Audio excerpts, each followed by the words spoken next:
Honorable Victor G. Grossman preside. Good morning, everyone. Good morning.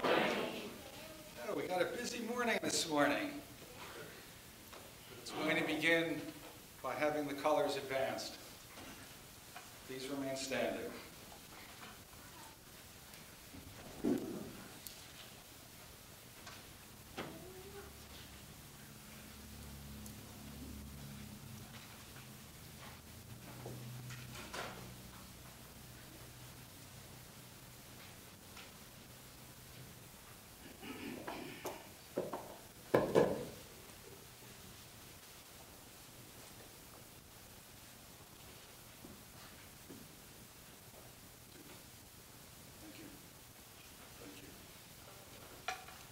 Please be seated.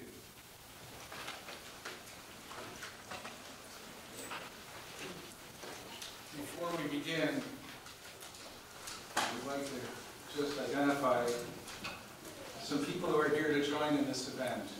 And they include Nico Marzuka and Avery Perkins from the Office of State Senator Rawlson, Kyra Brunner from Assemblyman Matt Slater's office, and our elections commissioners, Kathy Croft and Kelly Primavera. They will not let you out of this room until you have registered to vote, so just be prepared, okay? My friend Art Hanley, where's Art? Over there. There he is, he's hiding behind the TV monitor. Art is the Deputy Director of the Putnam County Veteran Service Agency. And we also have County Legislator Ginny Nasarino. Move this monitor. Good to see you. And of course, Sheriff Kevin McConville. Where's Sheriff? He's hiding there in the jury box. Good to see you again, Sheriff. Good to see you, Your Honor. At this time, I'm going to call upon Rabbi Avi Kor from the Chabad of Putnam County to lead us in the opening prayer. Thank you.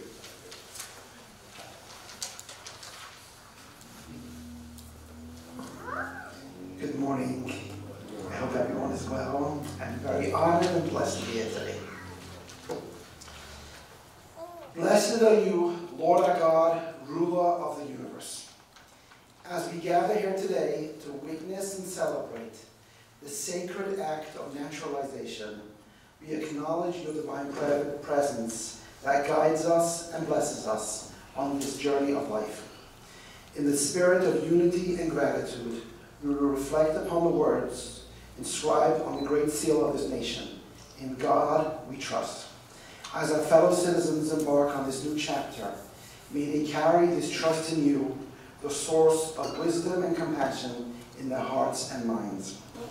We draw inspiration from the Traveler's Prayer, Filat Haderech, a prayer for protection and guidance for those on a journey.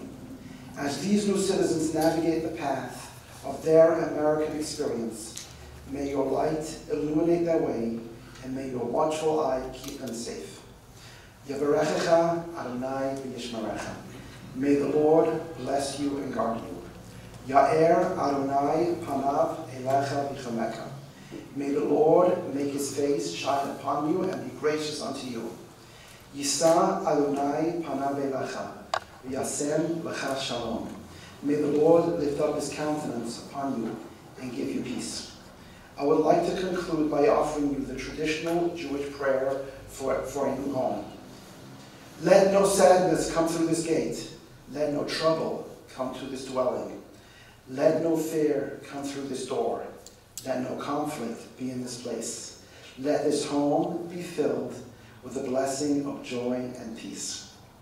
As these individuals become citizens of this great land, let them be pillars of justice, compassion, and peace.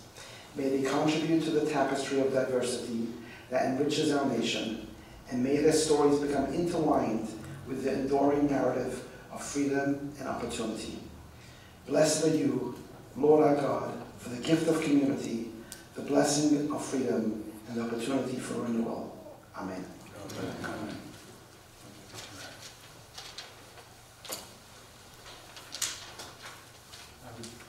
Now I'd like to call upon the Honorable Ginny Nasarino from the Putnam County Legislature to open us.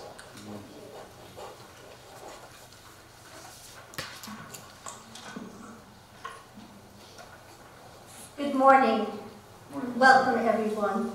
Today is a very special and exciting day. I would like to begin by thanking our County Clerk, Michael Bartolotti, for bestowing me with the honor and privilege to deliver today's opening remarks for this wonderful naturalization ceremony. I cannot express how proud I am to be standing here with all of you. In my almost 12 years as a county legislator, this is certainly a great honor of distinction for me. Today, we are honoring you. You have embodied the essence of the human spirit with your fortitude, tenacity, and perseverance. You didn't take the easy path, and we know that your journey to citizenship has been long, and your sacrifices have been many. But your hard work has paid off. Today is a day of celebration. You have achieved a monumental milestone. Today, you will officially become citizens of the United States of America. May this new chapter in your life bring you and your family much joy, prosperity, and opportunity. We welcome you to the United States, and we welcome you with open arms to the County of Putnam. Congratulations to all of you. We wish you a fulfilled and happy life in your new homeland, and we are thrilled that you have chosen to call Putnam County your home. We call our little county of Putnam a family, so please do not hesitate to call upon us if you need any help or guidance along the way. We will always be here for you. May God bless each of you, and may God bless the United States of America. Thank you.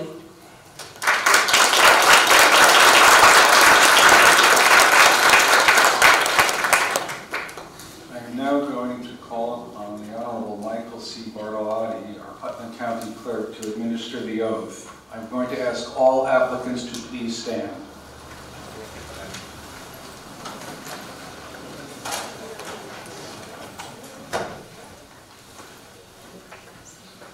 Good morning, everyone. I'd just like to take a minute. I usually forget to do this, but Judge Grossman does such a fantastic job of presiding over our naturalization ceremonies here. So thank you, Judge, for doing such a fantastic job. Before I administer the oath, I would just like to thank you all for being here today. And I'd just like to say a few words before we administer. And I just want to thank you again for embarking upon this journey to get to this point where you are today. You've gone through much time, expense, effort, and toil to get to this point to become U.S. citizens. And I take my hats off to you. I think that's a monumental task. And I, as a person who had it easy, who was a natural-born citizen, thank you for these efforts to go through all this to become a citizen. Because you bringing yourselves and your culture and your uniqueness to our nation weaves that tapestry that makes America the best country in the world. And I thank you for that. And I hope that you continue to be the best citizen and the best neighbor that you can be after today. Please stay involved in your community, get involved in your community. The more you put in, the more you will get out. So again, my hat's off to you. I can't thank you enough for this. And this is truly the best part of my job. And it's an extremely humbling experience to administer the oath to each of you. So without further ado, I would ask all the candidates to please rise. You may follow on the rear of your program. You could raise your right hand and repeat after me. I hereby declare on oath that I absolutely and entirely renounce and abhor all allegiance and fidelity to any foreign prince, cognate, state, or sovereignty, of whom or of which I have heretofore been a subject or citizen, that I will support and defend the Constitution and the laws of the United States of America against all enemies, foreign and domestic. That I will bear true faith and allegiance to the same. That I will bear arms on behalf of the United States. When required by law. Or that I will perform non-combatant service in the armed forces of the United States. When required by law. Or that I will perform work of national importance under civilian direction. When required by law. And that I take this obligation freely. Without any mental reservation or purpose of evasion. So help me God. Congratulations.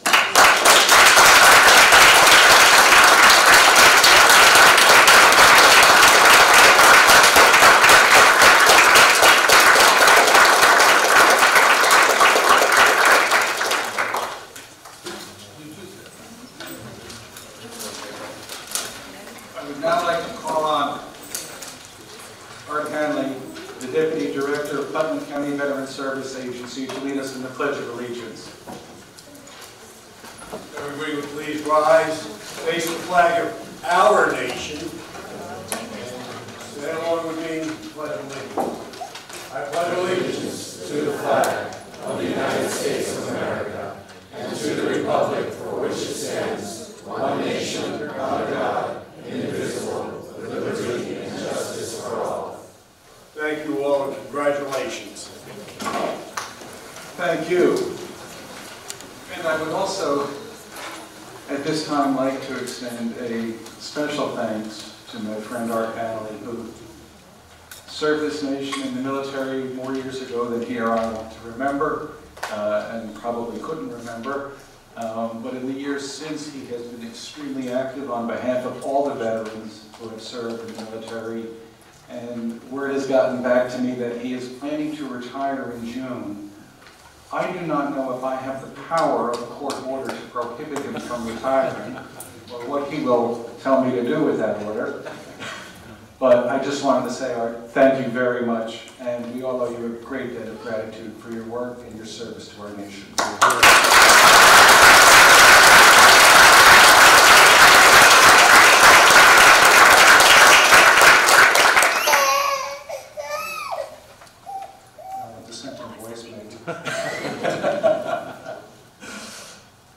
And now I'm going to call upon Maria Conciatori and Alexandra Cuccia, both students at Carmel High School, to give us a rendition of the Star Spangled Banner.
tell people that this is really one of the special parts of this job. Because usually, not everybody leaves my courtroom happy. But I expect that you'll be leaving happy today, and I'm glad if I can share a part of that with you.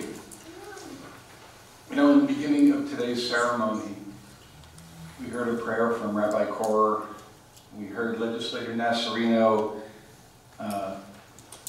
say that God bless all of you and God bless America. And it tells us about the power of religion.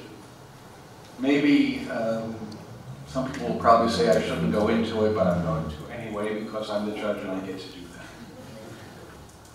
But from the beginning of March until the end of April, we are in something of a religious season. It is marked by significant holidays observed among many faiths all over the world, including many here in the United States. Whether it's Good Friday and Easter, Purim and Passover, the month of Ramadan, the Hindu day of Holi, or the Sikh day of Hola Moholla, or other religious holidays, during this time of year, the various faiths implore us to reflection, compassion, and freedom. Many of you in this room are or will be observing religious rituals or traditions at this time. You might be asking, why is that important in an immigration ceremony? Today, as citizens, your free exercise of religion is enshrined in the United States Constitution and the language of the First Amendment. Congress shall make no law respecting an establishment of religion or prohibiting the free exercise thereof. Notably, the framers of the Constitution rejected a state-based and state-controlled religion. James Madison saw in religion a right of conscience with which government could not interfere, for if such interference with one's individual beliefs was allowed, all social and political rights, including the right to representative government, would be in jeopardy. Prior to Madison, many colonists left Europe to worship God in the way they believed correct and to avoid persecution. In the colonies, religious freedom was not uniform. The Massachusetts colony was quite strict and intolerant, allowing a strong religious influence in government. Roger Williams left the Massachusetts colony and settled the Rhode Island colony where different faiths were welcomed. Pennsylvania, Maryland, and Virginia were all more tolerant, but even Virginia had an established state religion. Colonial government often enforced one religion, and in many colonies the wrong faith was outlawed or subject to persecution. A religious fervor led by itinerant preachers promoted a spiritual equality and consequently the stirrings of a political equality. Virginia sought to use its political authority to punish or outlaw the religious preacher.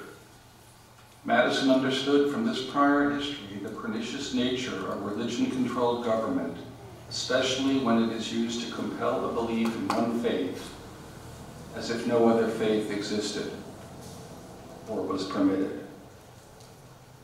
The first state constitution of Virginia in 1776 provided, quote, "All men are equally entitled to the free exercise of religion according to the dictates of conscience," close quote. Yet the Church of England remained as the legally established church. In 1779, Thomas Jefferson promoted a broad remedy prohibiting financial support, religious oaths, or compelling the practice of a particular faith. It took 7 years of debate before the statute was adopted in 1786, shortly before the adoption of the Constitution. The founders rejected a state-controlled religion. You will not find it in the Constitution. But they did not reject religion. They left the practice of one's faith beyond the reach of government. That history is now part of your heritage.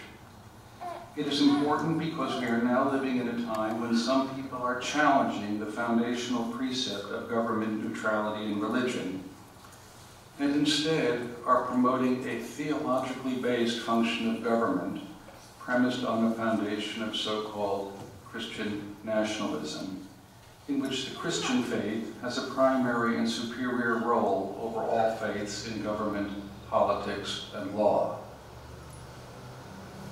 Today, we live in a pluralistic society, far more diverse than our colonial period, where many groups and faiths coexist and take an active role in society and government.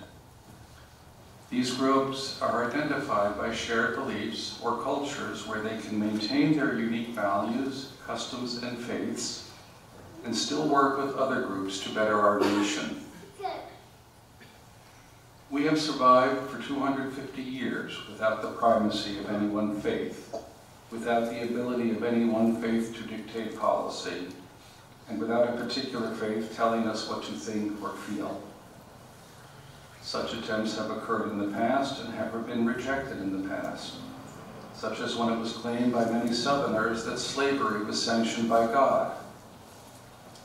There is every reason to be vigilant and to resist such efforts. The dangers to the observation of your own faith are real. This season of religion is a time to follow your faith. Our nation is home to many different faiths, and their adherents have contributed traditions and teachings to the nation. I urge you to continue to do the same in the nation that welcomes you. And on behalf of everyone else here, I welcome you. My congratulations to all of you.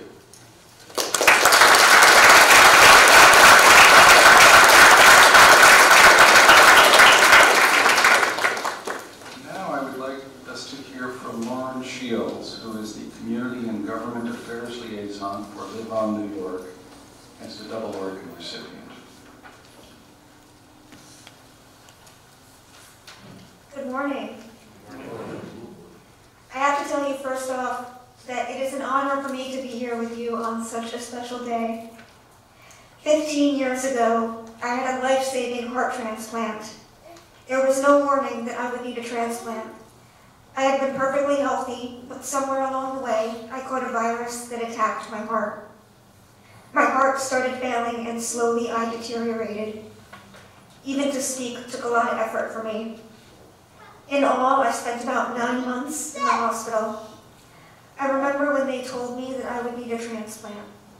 I wasn't scared. I just wanted to feel better, and I knew that a new heart was what I needed. I was placed on the waiting list for a new heart with the highest status. At first, I was able to move around and do activities to keep me busy while I waited, but eventually my other systems started to shut down. Doctors put me on life support, and a machine pumped my heart for me. I went off into a deep sleep, dreaming that an angel would save me. On March 18th, 2009, the doctors came in and told my family that a donor had been found. I had an angel, a 4-year-old boy from Illinois, whose grieving and courageous family chose to give life to a stranger. My angel is with me everywhere. I know that even today, his family must still feel such great pain from their loss. But I hope that they get some relief in knowing that their child still lives on within another. I make them the promise that I will do good things with this heart. I will do it in honor of their angel that saved me. I hope to meet them someday so that I can have them listen to the beautiful beat of his heart. Every breath I take is because of him. He is forever my angel and my hero, all wrapped into one. Since my transplant, I've been able to graduate from both high school and college. I helped pass a law in New York that bears my name. I've seen many of my cousins get married and have children of their own. I've watched my brother enter the Marine Corps, become a pilot, and attend his wedding. I've traveled to Spain, and I had a life-changing trip to Aspen, all due to the beauty and miracle of organ donation and transplantation. My journey was not an easy one at all, but I learned wonderful life lessons in the hospital. I learned what it is like to face fear and win. I learned to take things slow sometimes and take a moment to breathe. I learned that people can be so supportive and that sometimes it's the people you don't know at all that can help you the most. I learned just how much the people close to me love me, and I learned most importantly that when you get a second chance at life, it is your duty to pay it forward and do good for others. And that is why I'm here. Today, signing up to be an organ donor exemplifies the spirit of generosity and giving back to one's community. Values that are celebrated in the process of becoming a citizen. Registering as an organ donor is a meaningful way to contribute to society and leave a lasting impact on others' lives. I strongly encourage you to sign up. Lastly, even though I was born on April 13th, I celebrate March 19th as my second birthday, since it was my second chance at life. I guess for you today, March 27th can be your second birthday too. It's the day you became an American. Thank you.